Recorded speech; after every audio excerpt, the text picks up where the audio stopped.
අයිබෝවන් අදත් ප්‍රාර්ථනා කරනවා සුබම සුබ දවසකට. රවණා යලි නැගිටි. රවණ රජතුමාගේ රූපයක් රවණා ඇල්ලින් මතුවේ. රාවණ රජතුමා තමන්ගේ නිින්දෙන් අවදි වෙන්නේ 2050 වර්ෂයේ. ඔබ මේ ආකාරයේ බොහෝමයක් දේවල් අන්තර්ගත වුණ වීඩියෝ, ලිපි, පෝස්ටු මෙකී නොකී බොහෝමයක් දේවල් YouTube අවකාශයේ. ඒ වගේම මුහුණු පොතේ ඇති තරම් දැකලා ඇති. වැරදියට වටහා ගන්න එපා. මේ අද කරන්නෙත් ඒ වගේ වීඩියෝ එකක් නම් නෙවෙයි. ඇත්තම රාවණ පුරාවෘත්තය අපේ රටට ආවේ කොහෙන්ද?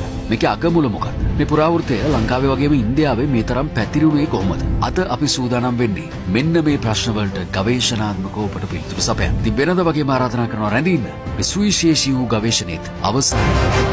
රාවණ පුරාවෘත්තයෙන්ම අරගෙන කතා කළොත් නේත්‍රා යුගයේ මහා මුනි විශ්වවාස සහ එතුමාගේ බිරිඳ වුණ කයිකේෂි දේවියට දාව ಭಾರತයේ උත්තර ප්‍රදේශයේ බිම්සක් කියන ගමේ තමයි රාවණ රජු උපත ලැබුව බවට විශ්වාස කරන්නේ. උපතින් පස්සේ මොහුව හැඳින්වුවේ විශ්‍රව කියලා. ඉතිහාස පුරාවෘත්තවල සඳහන් වෙන විදිහට රාවණ රජුගේ